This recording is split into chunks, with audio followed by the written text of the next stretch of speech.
How I scored 174 plus marks in SSC stenographer 2024। तो यार ये रहा मेरा स्कोर कार्ड। तो बेसिकली ये मेरे मार्क्स रो मार्क्स बने थे मेरे 171 और नॉर्मलाइज हो गए थे 174। तो मेरा जो रीजनिंग में था वो मैं बेसिकली करके यार 50 के 50 आया था। बट यहाँ पर एक क्वेश्चन मेरा शायद गलत हो गया और यहाँ पर जीके में मेरे 26 बने थे और इंग्लिश में बने थे 96.25। तो यार ये मेरा स्कोर कार्ड हो गया। और मतलब आप सोचोगे कि यार मैंने डायरेक्टली फर्स्ट अटैम्प्ट में ही ये स्कोर करा है, तो उसका जवाब है नहीं, ये मेरा थर्ड अटैम्प्ट था एसएससी स्टेनोग्राफर एग्ज़ाम का। तो जो मेरे पहले फर्स्ट अटैम्प्ट था वो मैंने दिया था 2022 में। तो वहाँ पर मेरा स्कोर बना था सिर्फ 121.5 मार्क्स। तो आप देख सकते हैं रॉ मार्क्स तो मेरा और कम था। तो जब ये मैंने एग्ज़ाम दिया था तो बेसिकली यहाँ पर मेरे इंग्लिश में 78.5 बने थे, जीके में मेरे 11 बने थे और रीजनिंग में मेरे 23 के अराउंड बने थे।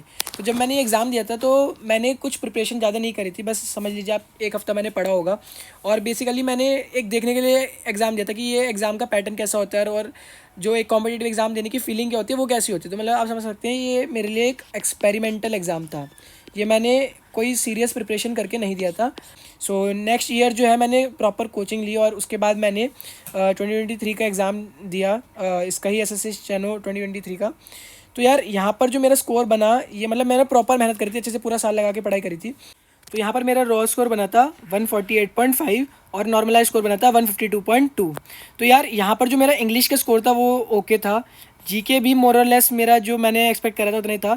यहाँ पर यार मेरा रीजनिंग थोड़ा सा ख़राब चला गया था, जबकि मैं रीजनिंग काफ़ी अच्छे से करके गया था और I was expecting more than 48 plus marks. जैसे समझ लो आपकी या तो एक क्वेश्चन मैं छोड़ देता या फिर मैक्सिमम मेरा एक क्वेश्चन गलत होता।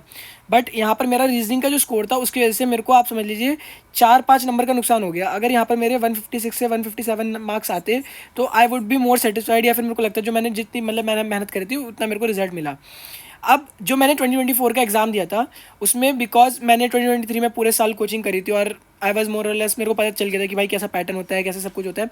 तो इस साल मैंने कोचिंग नहीं करी और इस साल also I was focusing on SSC CGL examination. तो इसमें भी मैंने काफ़ी मतलब मैथ्स पढ़ी और उसके लिए काफ़ी ज़्यादा मैंने पढ़ाई करी, रीजनिंग के लिए भी मैंने करा और मेंस भी करना था। तो पहले मेरा प्री मैंने करा था, उसमें मेरे 160 प्लस मार्क्स आए थे और मैंने मेंस भी दे दिया। तो यहाँ पर जो मेरा 2024 का एग्ज़ाम था ये हमारा दिसंबर में था और यहाँ तक मैं CHSL का भी एग्ज़ाम दे चुका था जिसमें मेरे 168 प्लस आए थे और उसके बाद मैं मेंस भी दे चुका था, नवंबर में मेंस हुआ था और उसके बाद ये दिसंबर में मेरा ये वाला एग्ज़ाम था। तो यहाँ पर यार मेरे को एक तो काफ़ी कॉन्फिडेंस हो गया था कि मैंने प्री निकाल लिया था, CHSL का निकाल लिया था, फिर मैं मेंस भी दे कर आ चुका था, CGL का मैंने प्री निकाल लिया था। और यहाँ पर अब मैं जो एग्ज़ाम देने गया था तो मैं इन तीनों सब्जेक्ट्स के लिए काफ़ी मतलब कॉन्फिडेंट हो गया था, रीजनिंग, इंग्लिश और जीके के लिए।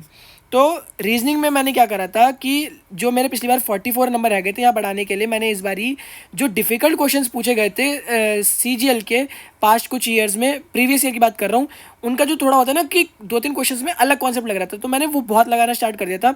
तो उसकी वजह से मैं मानता हूँ कि लास्ट में आके आते आते मेरे जो 2-3 क्वेश्चन जो अटक रहे थे वो भी किसी ना किसी तरीके से हो गए थे, क्योंकि ज़्यादा से ज़्यादा आप कॉन्सेप्ट्स लगाओगे रीजनिंग के, ज़्यादा से ज़्यादा आप क्वेश्चन करोगे ना तो आप क्रैक करते जाते हो कि भाई अच्छा यहाँ पर ये तरीका लग रहा है, यहाँ पर ये तरीका लग रहा है। तो इसकी वजह से यहाँ पर रीजनिंग में मेरा स्कोर बढ़ गया था, जो कि मेरा काफ़ी ज़्यादा इंक्रीज़ कर दिया पिछली बार के हिसाब से मार्क्स। और इस बार सबके जो मार्क्स ज़्यादा आए मेरे को लगता है इस बार जो जनरली पिछली बार से जो मार्क्स ज़्यादा आए हैं बच्चों के, उसका सबसे बड़ा रीज़न है इंग्लिश का थोड़ा सा लेवल गिर जाना, यानी कि इंग्लिश का paper was easy compare to last year. Easy था ये, इसका लेवल पिछली बार से लो कर दिया, तो इसकी वजह से बच्चों की काफ़ी अच्छा है। और मेरे को लगता है कि एक क्वेश्चन तो मेरा बल्कि मैं गलत कर आया, पहले मैंने सही लगाया था वो, फिर बाद में गलत कर गया, तो उसका मतलब समझ लो आप मेरे को 1.25 मार्क्स का उसमें भी वो पड़ गया, नहीं तो इसमें भी थोड़ा सा और इंक्रीज़ हो सकता था। बाकी जीके यार मैं सेटिस्फाइड हूँ। इस बार जीके में मैंने क्या करा, जीके में मैंने पिछली बार थोड़े कम अटैम्प्ट करे थे क्वेश्चंस, पता नहीं क्यों ज़्यादा हुए नहीं। इस बार मैंने थोड़ा सा गैस वर्क भी ज़्यादा लगाया और इसमें मेरा थोड़ा सा मतलब आप समझ सकते हैं लक भी काम आया। तो मेरी जो ऑब्जर्वेशन निकली है after giving 3 SSC steno papers कि भाई आप 160 प्लस जो है वो अपनी नॉलेज से स्कोर कर सकते हो। आप अच्छे से पढ़ाई करोगे, मेहनत करोगे तो आप 160 प्लस स्कोर कर सकते हो, जो कि आपके हाथ में कंट्रोल है। बट क्या मैंने रियलाइज़ करा यार कि जो 170 प्लस आपका जो स्कोर आता है या फिर 160 प्लस के बाद जितना भी आपका स्कोर आता है, it highly depends on your day, it highly depends on your luck कि भाई कौन सा सेट ऑफ क्वेश्चंस आते हैं, वो आपसे लगते हैं नहीं लगते हैं, या फिर आपका उस टाइम पे माइंड फ्रेम क्या होता है। क्योंकि भाई आपकी नॉलेज से आप एक पर्टिकुलर स्कोर ला सकते हो, बट उसके बाद जो आप ला रहे हो ना वो आपका डे पे कैसी परफॉर्मेंस हो रही है, और जो आप क्वेश्चंस कर रहे हो, जैसे जीके के क्वेश्चन जो मैंने एस्टिमेटेड गेस लगाए वो राइट हो गए यार, ये मेरे हाथ में नहीं था।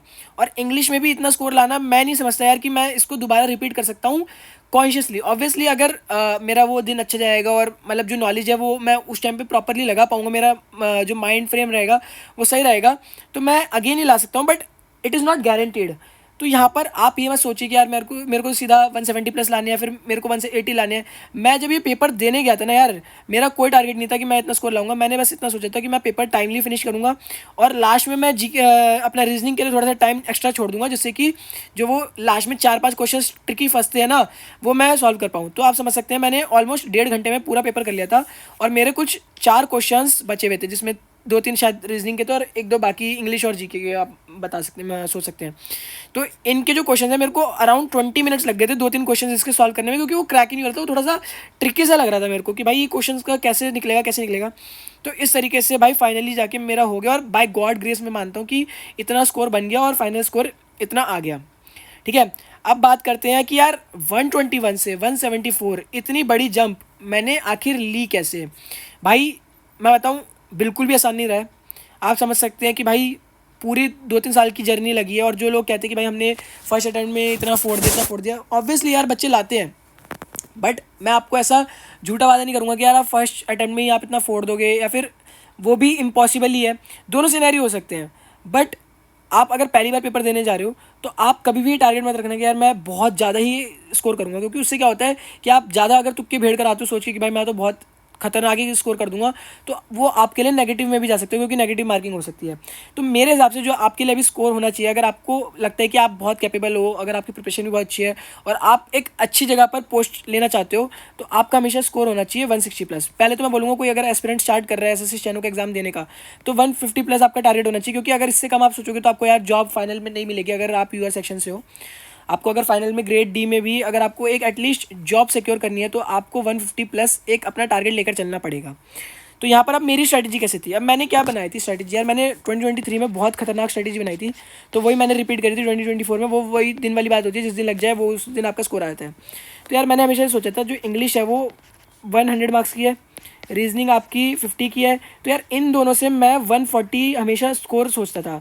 इंग्लिश में मेरे किसी ना किसी तरीके से 90 प्लस आ जाए, और रीजनिंग में हमेशा मेरे 48 के आसपास रहे। मैंने हमेशा ये टारगेट करके चला है, और मैं 140 इन दो सब्जेक्ट से निकालने की हमेशा मेरी ट्राई रहती थी कि भाई जिस दिन मैं इंग्लिश से और रीजनिंग से 140 प्लस निकाल लूँगा, उस दिन मेरा पेपर ऑलमोस्ट क्लियर है। क्योंकि जीके जो है उसमें आप अगर बहुत ख़राब भी हो, तो मेरे हिसाब से आपके 15 to 20 आ सकते हैं, बशर्ते आपने पढ़ाई करी हो। यार देखो, आप ऐसा तो है नहीं कुछ पढ़ोगे नहीं, आप कुछ ना कुछ तो पढ़ोगे ही, पर वो वाली बात होती है कि उस दिन आपके कौन से क्वेश्चंस आते हैं और कौन से क्वेश्चंस लगते हैं।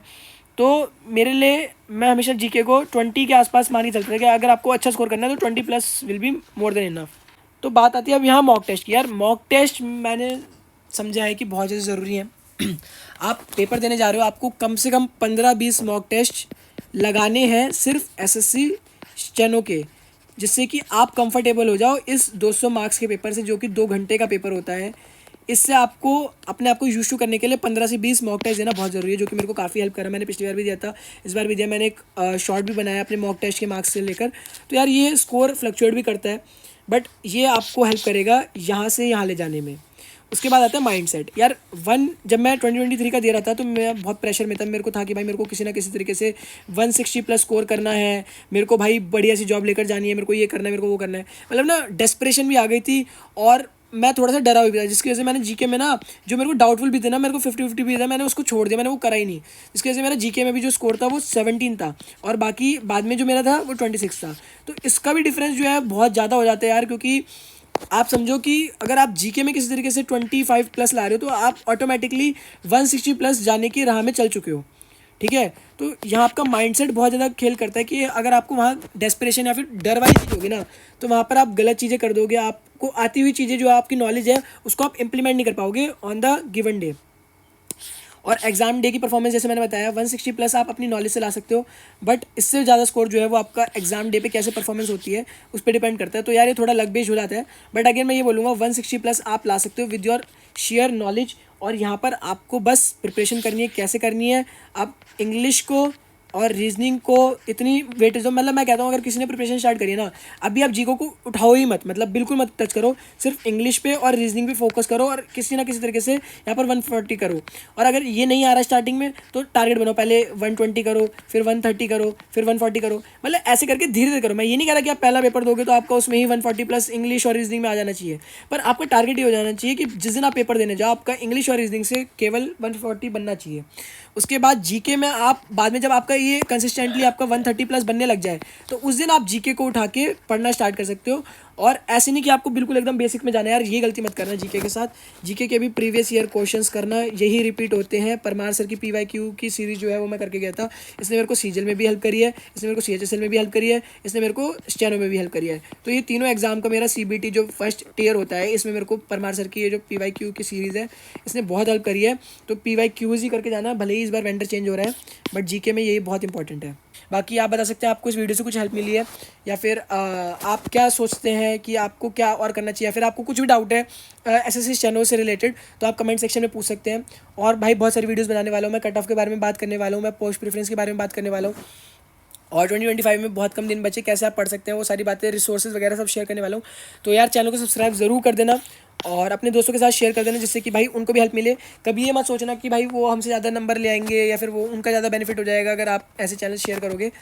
साथ में आप जब पढ़ोगे ना, जब आपके हेल्दी कंपटीशन होगा तो आप दोनों ही आगे बढ़ोगे। और मैंने ये चीज़ बहुत ज़्यादा अपने पास से देखी है और मेरे को काफ़ी ज़्यादा इससे बेनिफिट मिला है।